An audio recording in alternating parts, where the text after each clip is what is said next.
شروع اللہ کا نام لے کر جو بڑا مہربان نہایت رحم والا ہے۔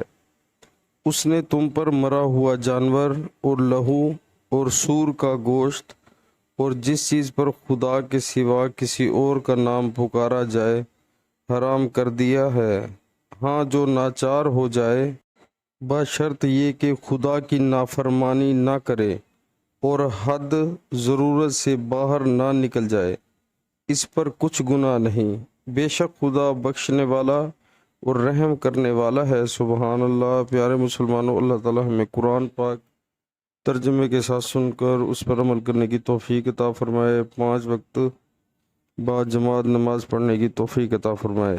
پیارے مسلمانوں، اللہ تعالیٰ بتا رہے ہیں کہ کوئی مجبوری ہو جائے تو حرام چیز جس پر اللہ کا نام نہ لیا جائے اور وہ پھر مجبوری میں کھا لی جائے اور پھر حد سے باہر نہ نکلا جائے تو اس پر کچھ گناہ نہیں۔ اللہ تعالیٰ بے شک بخشنے والے غفور الرحیم ہیں، لیکن ہماری نیت اچھی ہونی چاہیے، ہم جو ہے بعد میں کوئی ایسے کام دوبارہ نہ کریں۔ تو سبحان اللہ۔ پیارے مسلمانوں، نماز 5 وقت بعد جماعت نماز ادا کرو، اور جیسے ہی نماز کا ٹائم ہو اللہ کے آگے جھکو، بہت فائدہ ہوگا انشاءاللہ، عمل کریں۔